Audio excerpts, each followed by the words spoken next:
Boa noite mais uma vez, gente. Mais um culto andando na palavra. Graça e paz, shalom.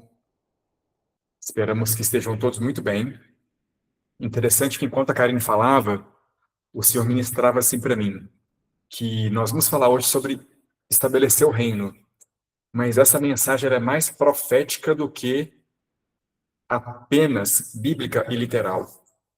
Ela é mais profética, mais sobrenatural. Eu acredito que ela possa chegar no seu coração hoje, mais como um sinal de Deus na sua vida, mais como algo de uma direção de Deus na sua vida, inclusive, claro, com testificação no seu coração, do que apenas mais uma pregação.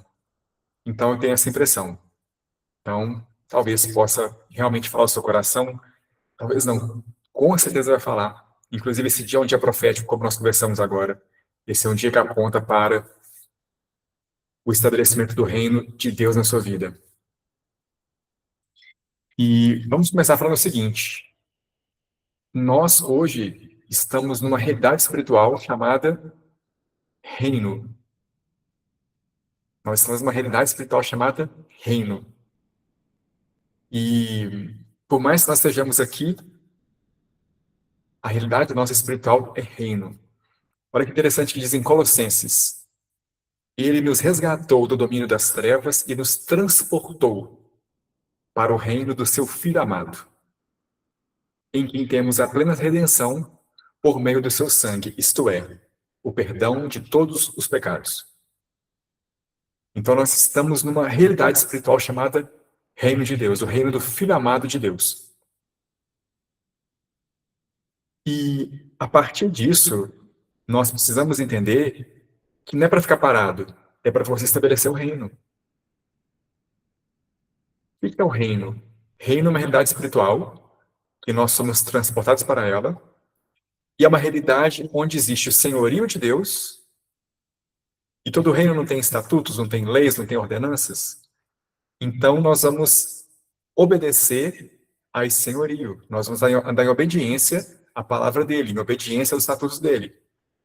E nós vamos estar estabelecendo o reino, primeiramente, em cada frente de nossa vida, na família, no trabalho, no ministério. Você vai estabelecer o reino em cada uma dessas áreas. Porque Deus te planta num lugar, não é à toa, é um lugar estratégico da parte de Deus, para que você possa estabelecer ali o reino. Deus te dá dons, talentos, habilidades, sonhos, desejos, para você poder estabelecer o reino. Será que Neemias foi reconstruir as muralhas porque, ao acaso? Não, Deus colocou no coração dele, ele disse isso. Deus colocou no meu coração reconstruir as muralhas de Jerusalém. Deus colocou no coração dele, primeiramente, uma dor e um desejo de fazer aquilo. E já guardava por ele o favor do Senhor, para ele poder reconstruir as muralhas. Assim foi com Paulo, assim foi com José, com todo mundo. Olha o que diz em Mateus 6,10. Jesus falando: Venha o teu reino, faça-se a tua vontade, assim na terra como no céu. Então nós vamos estar estabelecendo o reino em todos os lugares, estabelecendo o reino através de apontar, pelo nosso andar, nós vamos apontar para quem nós servirmos e como se deve andar, quais são as ordenanças dele, as leis dele, os juízos dele. Isso aponta para a gente poder colocar ordem nos lugares, porque o reino de Deus, ele tem ordem. O reino de Deus, ele tem luz. O reino de Deus tem a ver com cura para quem está enfermo, com prosperidade, onde há pobreza, onde em tese há falta, mas em especial tem a ver com ordem. Reino tem a ver com ordem, reino tem a ver com governo.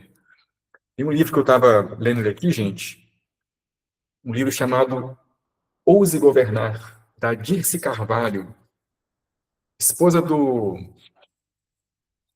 J.B. Carvalho. E tem uma frase no comecinho do livro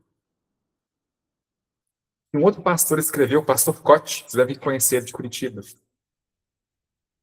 Olha a frase que ele falou. Desde o começo do mundo, Deus deixou claro o desejo dele que o homem governasse, desde o começo do mundo. Só que nós não demos conta de governar. Mas veio Jesus, restabeleceu o nosso lugar. Nós tínhamos sido destituídos da glória de Deus, mas ele nos deu lugar como filho, e que a gente possa, desse lugar de reis e sacerdotes, estabelecer o reino, governar, exercer governo e autoridade nos lugares. Falando de autoridade, para a gente aprender que nós temos autoridade, quero citar aqui rapidamente dois textos que falam sobre isso, sobre autoridade. Primeiro, todo mundo conhece, João 1,12, que diz assim: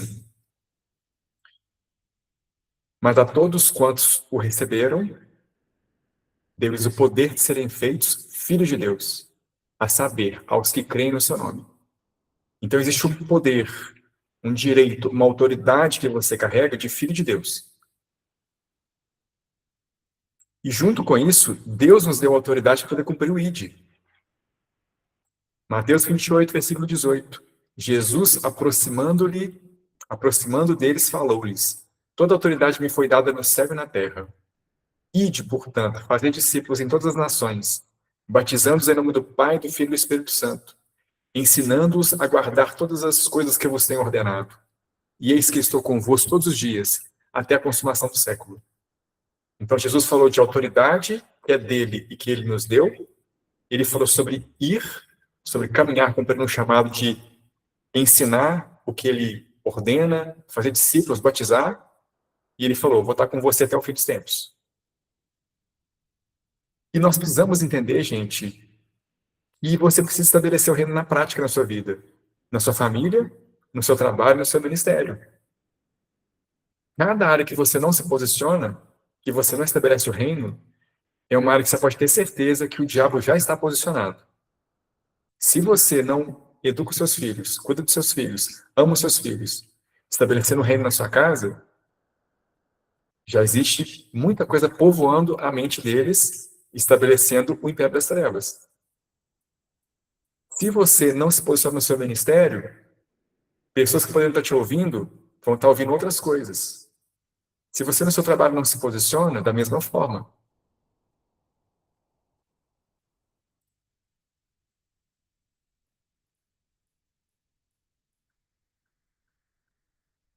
Um exemplo que eu notei aqui, né? Se você é professor de uma escola e você não se posiciona lá como alguém que é o embaixador do reino, vai estabelecer o reino naquele lugar, claro, primeiramente espiritualmente, depois com ações, já vai ter lá doutrinas, já vai ter lá toda uma mentalidade nesses alunos que não é do reino. Assim, se você tem alguma habilidade para contabilidade, por exemplo, você é um contador, se você estabelecer o reino lá com as empresas que você orienta, já vai ter outras coisas sem ser o reino naquele lugar.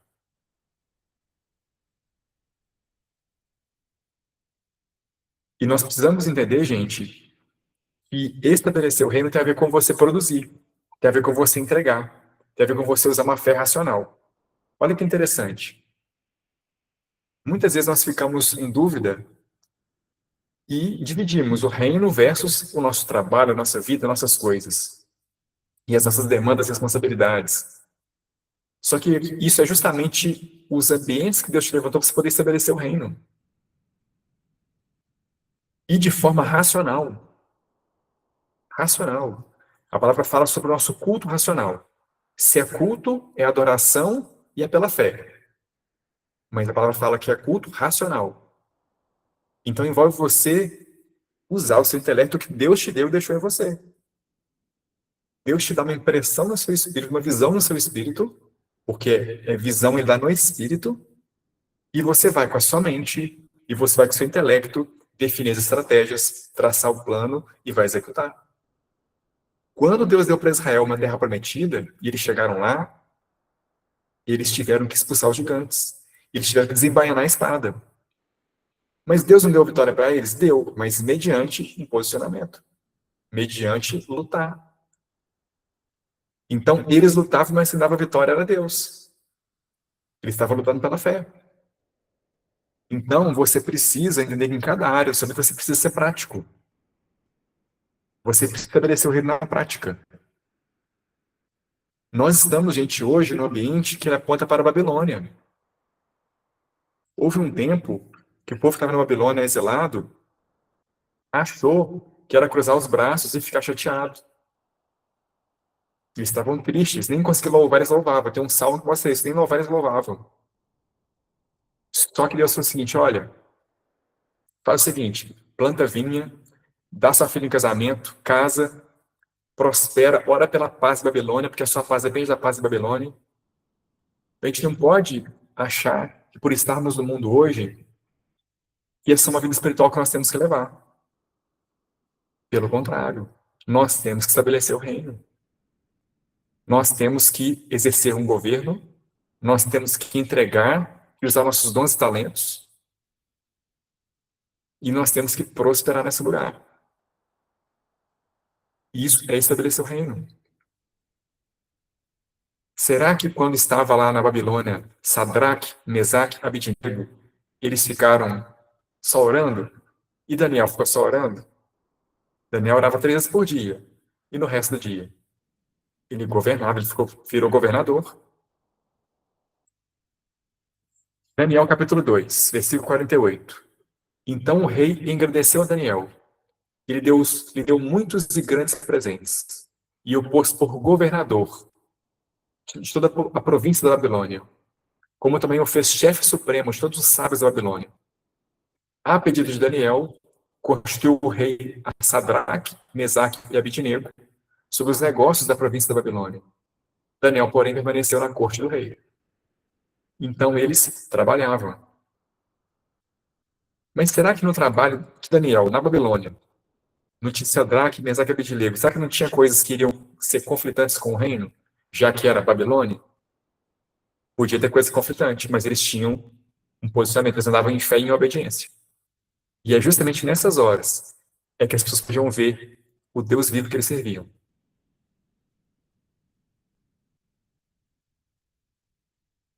Então, é necessário um posicionamento, gente.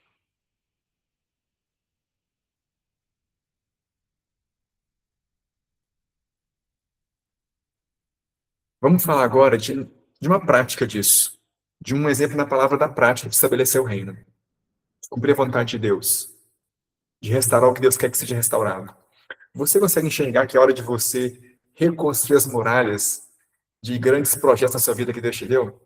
É hora de você ir lá e construir aquilo, e você estabelecer o reino nisso?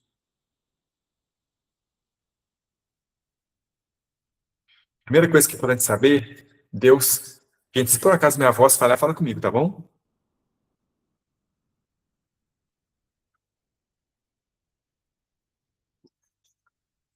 Certamente, essa altura do campeonato, como se diz, você sabe o que Deus tem para a sua vida.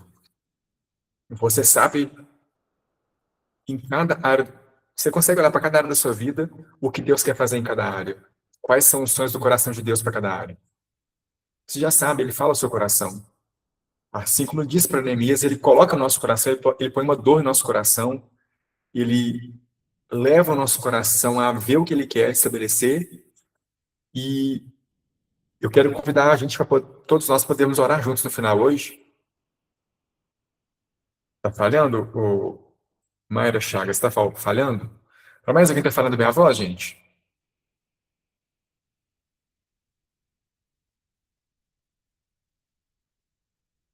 Deixa eu mudar aqui a internet para ver se melhora.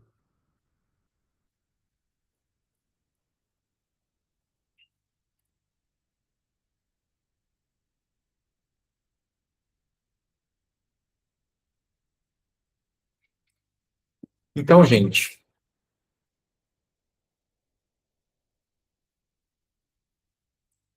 é o seguinte. Assim como Deus fez com Neemias, ele conosco fala também. Ele põe no nosso coração uma dor, ele põe no nosso coração coisas que a gente quer ver acontecer em nossas vidas, que ele quer ver acontecer fora, né? Seja no ambiente de trabalho, negócios, prosperidade e ministerial. E nós somos chamados a orar. Sabe por quê? A oração é aquilo que mostra que você depende de Deus. Quando você ora por alguma coisa que Deus pôs no seu coração,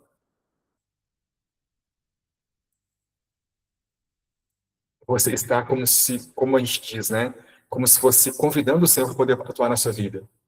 Como se fosse sendo muito espiritual. Eu sou é com Deus mesmo, e agora ele opera na minha vida. E que você possa, num lugar de preocupação, num lugar de às vezes, perturbação, orar ao Senhor sobre aquilo que Ele pôs no seu coração. Porque é como disse o apóstolo Paulo, né? As armas de nossa primícia, elas não são armas do mundo, armas carnais, elas são armas espirituais. Então é necessário um posicionamento em oração. Então, depois eu queria que a gente pudesse, no final, orar sobre a reconstrução das muralhas, né? Sobre diante de projetos que Deus colocou em nosso coração para fazermos. Outra coisa interessante, que a partir disso, Neemias teve um favor do Senhor, a começar pelo rei, deixar ele lá e fazer essa obra, dar carta para poder buscar madeira na floresta, passar pelos governantes do caminho. Então existe um favor do Senhor, e você precisa ser alguém que anda no favor do Senhor.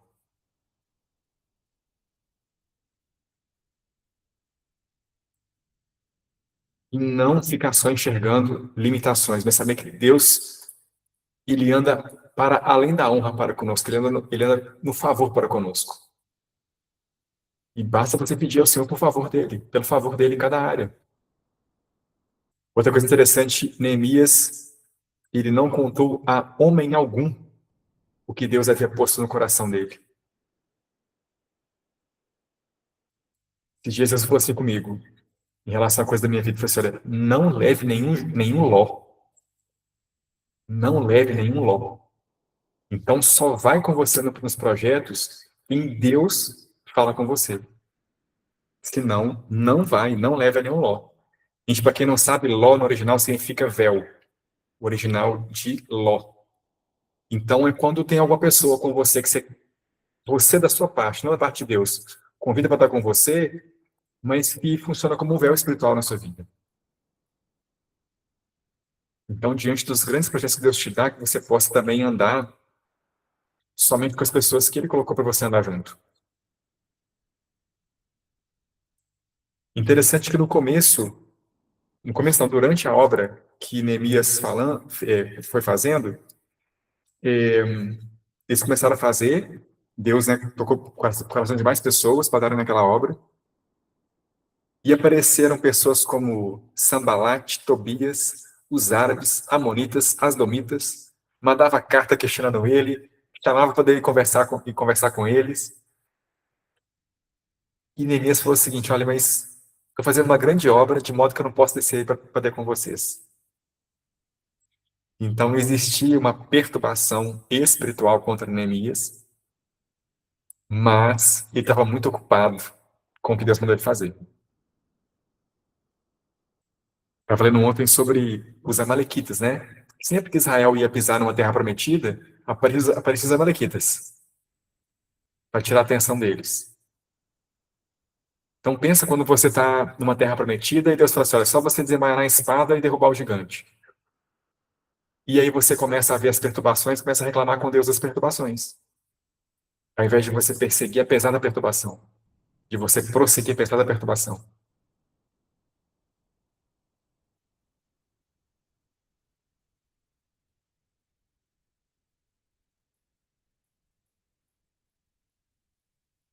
Então, gente, pode saber, pode descansar o coração. Existe perturbação, existe oposição, mas nós precisamos entender que quando chega um tempo do estabelecimento do reino em nossas vidas, em cada área de nossa vida, você precisa apenas andar naquilo que Deus te falou, mesmo com a perturbação. Não é tempo mais de você ficar questionando a Deus sobre as perturbações. É tempo de você crer em quem Deus é, crer nas promessas dele, crer na graça dele, na provisão dele, e você ir lá andar naquilo. Olha que texto tremendo. Deus me trouxe esse texto que a gente foi no começo da semana. Da última semana, se não me engano. Já tem, sei lá, pelo menos 5 dias. Tem mais dias. de Neemias, capítulo 4, versículo 2. Olha o que os adversários diziam para ele, gente. Será que vão conseguir ressuscitar pedras de construção daqueles montes de entulho e de pedras queimadas? Olha o que os adversários falavam. Será que eles vão conseguir ressuscitar pedras de construção daqueles montes de entulhos e de pedras queimadas? Então, quantas vezes, gente, em nossas vidas, existe um questionamento contra o nosso coração, contra a nossa mente? Será que isso aí vai dar certo? Será que você vai prosperar numa obra que Deus te deu?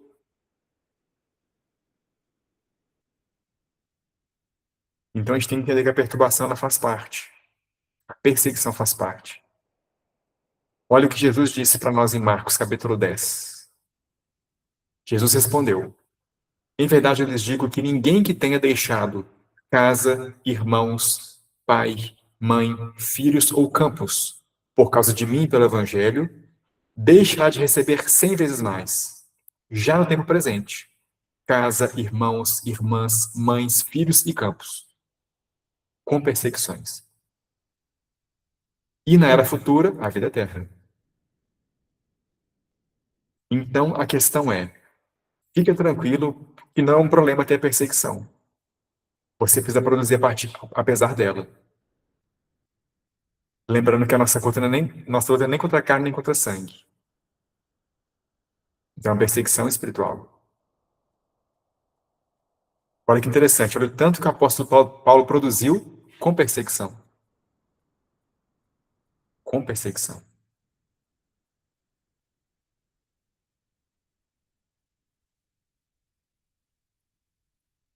E aí, gente, nós vamos falar agora sobre, a prática disso, né? Estava conversando com a Karen nesses dias e nós conversávamos sobre a mulher do fluxo de sangue. Olha como está escrito em Mateus, capítulo 9, versículo 21. Porque dizia consigo mesma: se eu apenas lhe tocar a veste, ficarei curada. Se eu apenas lhe tocar a veste, ficarei curada. Isso aqui aponta para quê? Para fé. Vocês concordam comigo? Aponta para fé. Ela dizia: se eu apenas tocar a veste, ficarei curada, vai ter um resultado. E aponta para outro versículo ainda que diz assim: cri, por isso falei. Cri, por isso falei. Então ela cria e ela falava o que ela cria. Vale a pena nesses dias você começar a falar o que você crê. E falar continuamente. Exemplo, eu vou fazer isso, vai ser assim, vai ser assado, vai ser assim, vai ser assim, vai ser assim, vai ser assim. Fala o que você crê. Porque esse é um posicionamento espiritual. E tem uma segunda coisa que ela fez, que foi então após o milagre dela, que foi andar.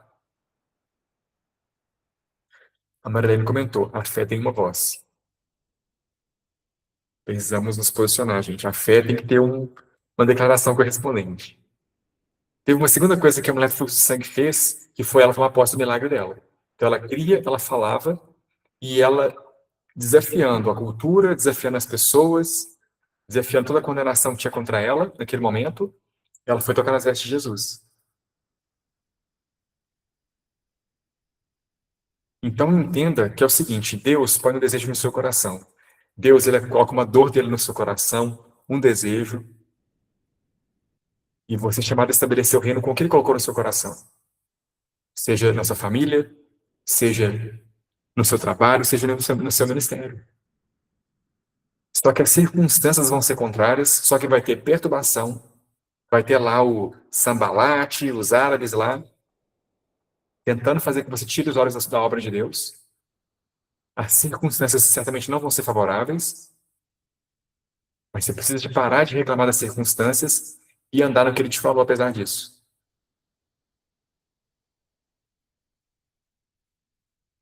Esses dias, Deus me trouxe um texto sobre isso, muito pesado,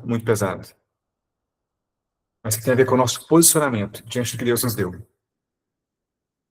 E é Jeremias 12:5, que diz assim: Se tu corre, se tu corres com homens que estão a pé, e eles têm te cansado, então como podes tu lutar contra cavalos? E se na terra de paz, onde tu confiaste, eles te cansaram, então como farás na cheia do Jordão? Repetindo, se tu corres com homens que estão a pé, e eles têm te cansado, então como podes lutar tu contra cavalos? E se na terra de paz, onde tu confiaste, eles te cansaram, então como farás na cheia do Jordão?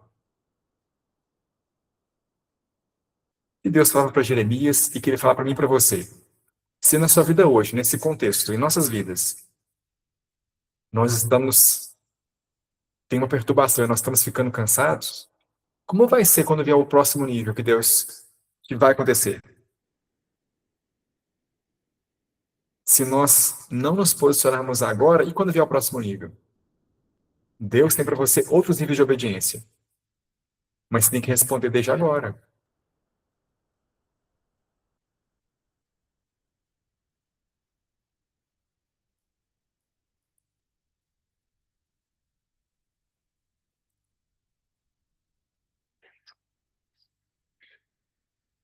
Dentro disso, gente, existe algo chamado a renovação da sua mente. Romanos 2, Romanos 12:2 diz, né? E não vos conformei com este mundo, mas transformai-vos pela renovação do vosso entendimento, para que experimenteis qual seja a boa, agradável e perfeita vontade de Deus. Nós precisamos de andar no Espírito.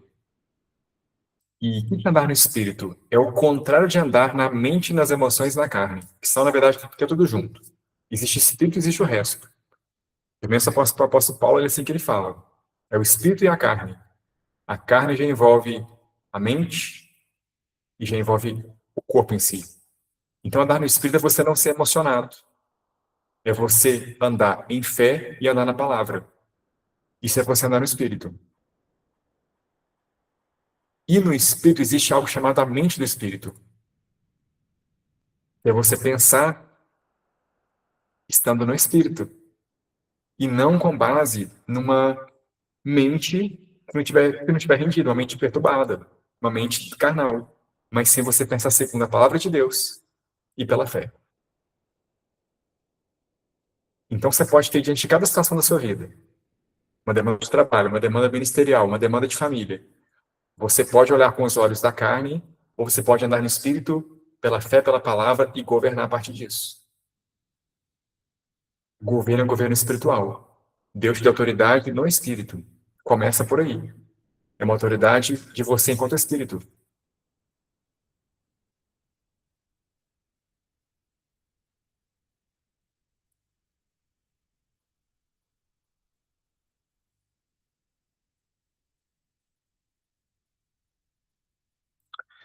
Dito isso, gente, só um instante.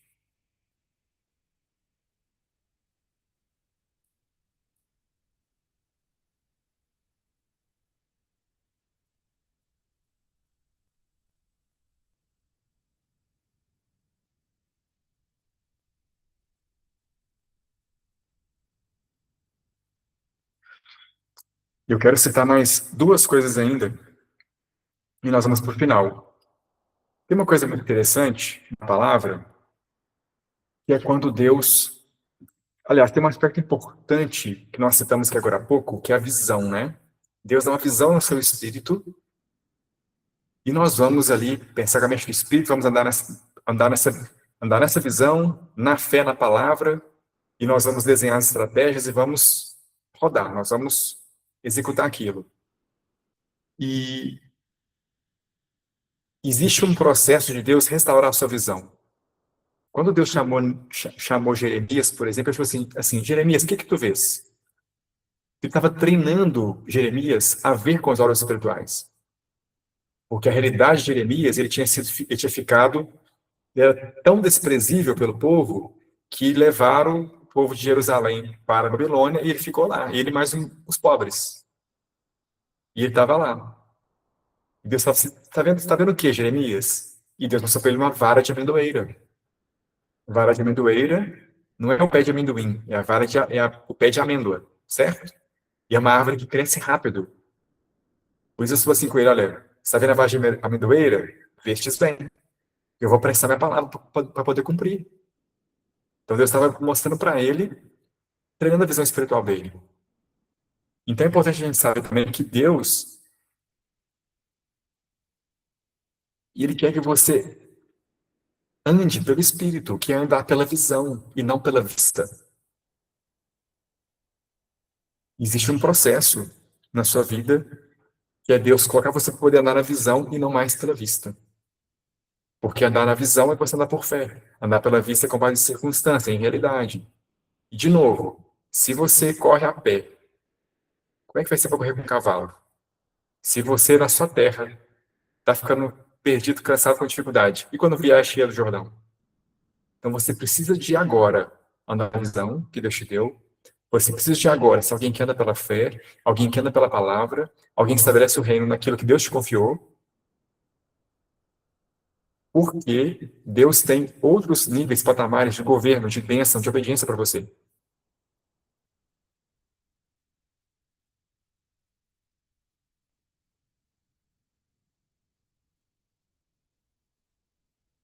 E para a gente fechar, Deus me trouxe um texto esses dias, ele aponta ainda para a restauração,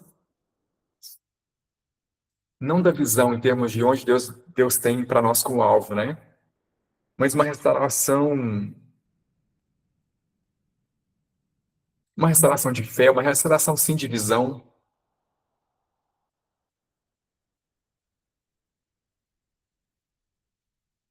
porque muitas vezes, como a palavra diz, a gente se vê como gafanhotos, né? E nós limitamos o que Deus deseja fazer em nossas vidas. De novo, pense se o apóstolo Paulo fosse querer limitar o que Deus podia fazer na vida dele. Pensa se ele ficasse limitado por algum motivo, ao invés de ele ter sonhos grandes com Deus, né?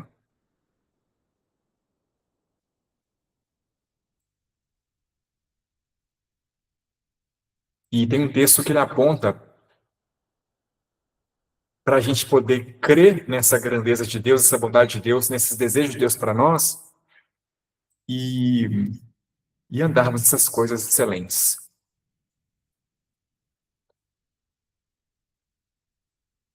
Vamos ler aqui Segunda Reis,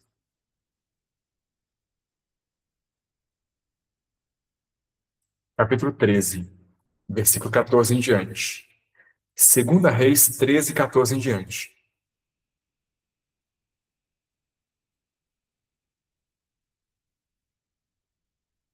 Estando Eliseu padecendo da enfermidade de que havia de morrer, Jeoás, rei de Israel, desceu a visitá-lo. Chorou sobre ele e disse: meu pai, carros de Israel e seus cavaleiros. Então lhe disse Eliseu: toma um arco e flechas. Ele tomou um arco e flechas. Disse ao rei de Israel: retesa o arco ou empunha o arco. Ele o fez. Então Eliseu pôs as mãos sobre as mãos do rei e disse: abre a janela para o oriente. E ele abriu. Disse mais Eliseu: atira. E ele atirou.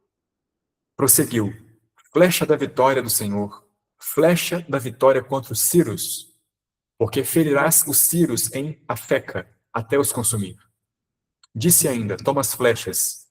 E ele as tomou. Então disse ao rei de Israel: atira contra a terra. E ele a feriu 3 vezes, e cessou. Então o homem de Deus se indignou muito contra ele e disse: 5 ou 6 vezes a deverias ter ferido. Então feririas os Círios até os consumir.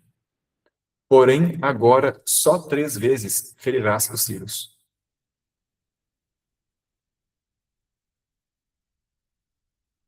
Bom, esse é o episódio do rei Jeoás com Eliseu. Quando ele fala: meu pai, carros de Israel e seus cavaleiros, não sei se vocês sabem disso, mas é quando Elias foi arrebatado, né?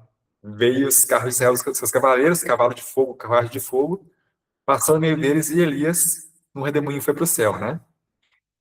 Então, Jeoás falou a mesma coisa com ele, né? Então, era uma coisa que estava no livro passado de Eliseu, né? Jeoás reconhecia a grandeza daquele profeta, reconhecia que Deus levantou ele como profeta naquele tempo. E, e de fato aconteceu algo ali profético. Eliseu, na autoridade dele, fez um ato profético com o rei.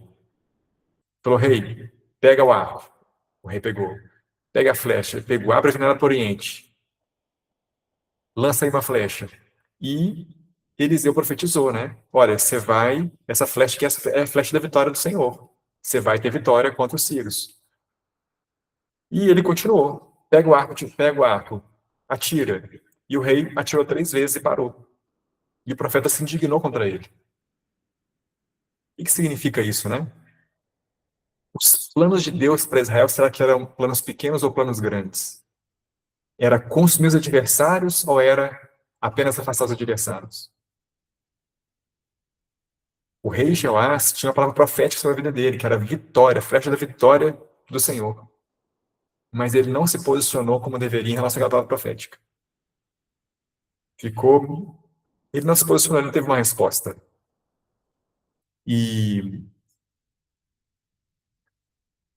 é necessária uma resposta, gente. É necessário você desejar os desejos que Deus deseja para você. E o desejo é uma escolha, né? Desejar os desejos que Ele deseja para você. E como nós estávamos conversando, essa altura do campeonato, você já sabe o que Deus deseja para você. Em cada área, família, negócio, ministério, Ele já plantou o que Ele tinha que plantar. E eu penso que Deus está nos chamando hoje para poder romper mesmo e andar em fé, andar na palavra dele. E mais do que isso, é realmente executar o que ele colocou em nosso coração. É realmente reconstruir as muralhas. Porque realmente chega uma hora que tem que ser executado na sua vida o que Deus te falou.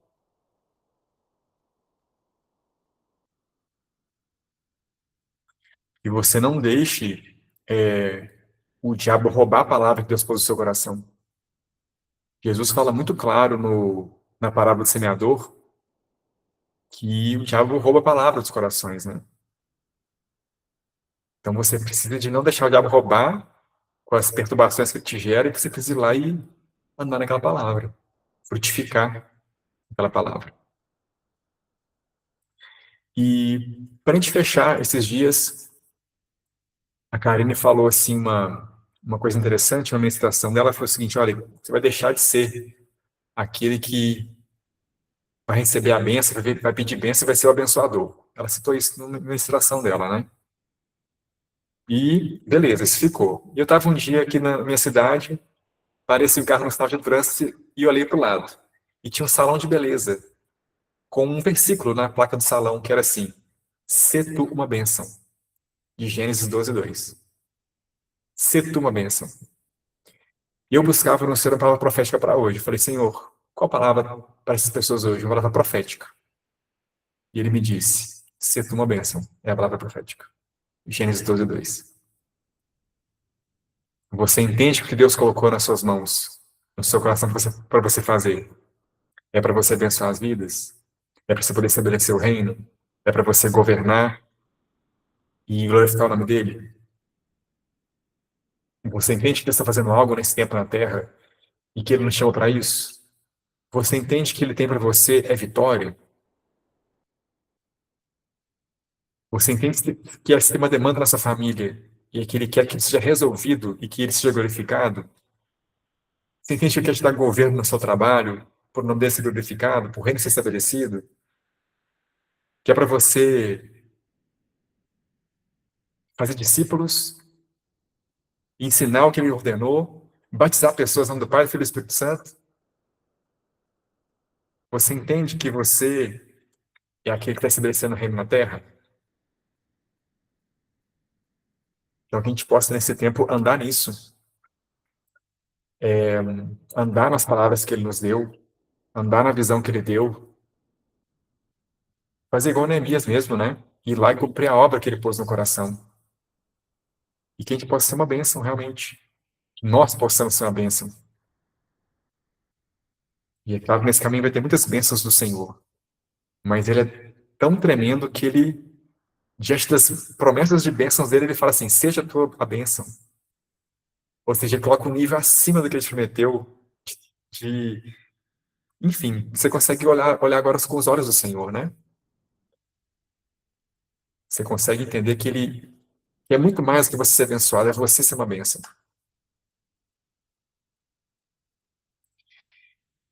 E eu gostaria que nós pudéssemos orar juntos sobre os projetos que Deus pôs no nosso coração e sobre esse ciclo novo, quem sabe que está iniciando hoje, esse portal profético,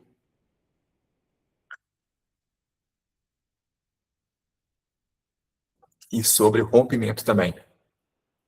Porque não é, como é que eu posso dizer, não é. E é necessário um rompimento no mundo espiritual, gente. É necessário um rompimento. Não é. Não existe estabelecer reino de boa. É necessário um posicionamento e rompimento. Romper significa impetuosidade, né? Significa você fazer algo intensamente para poder romper. Vamos orar então.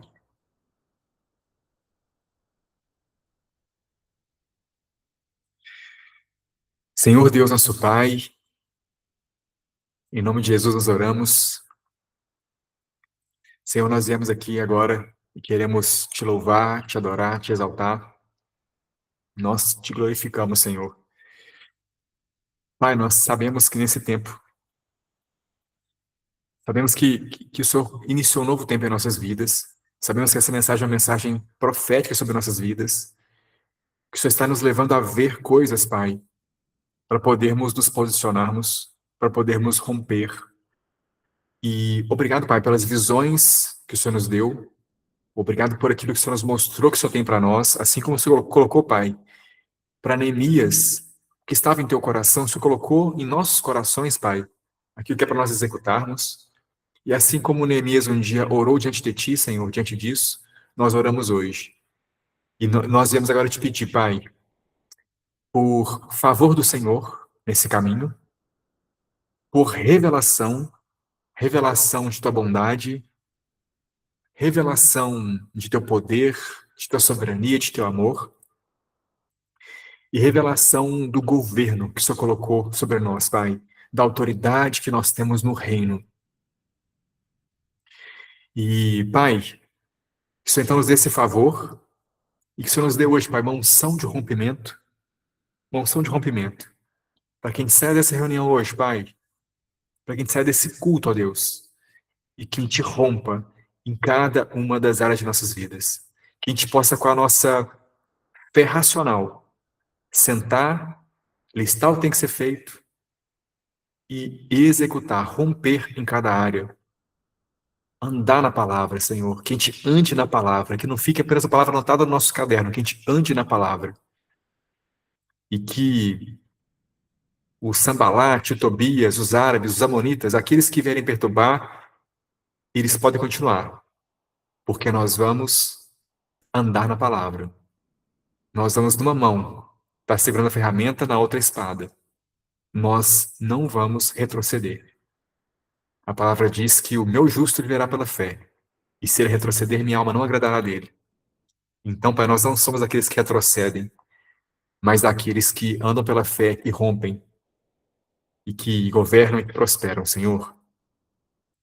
Então, no dia de hoje, nós oramos por isso, e eu te peço, Senhor, derrama sobre nós agora uma unção de rompimento, uma capacidade sobrenatural, Senhor, de andar na visão que o Senhor nos deu, de declarar palavras de governo diante de qualquer dificuldade, diante de qualquer dia de nossas vidas,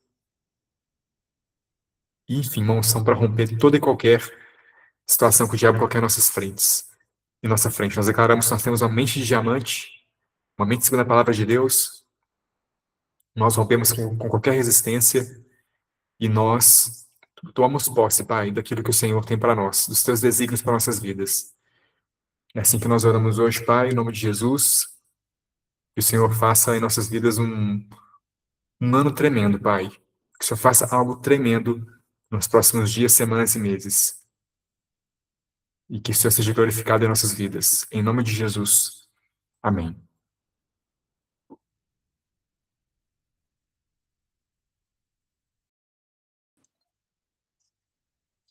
Aleluia. Glória a Deus. Que venha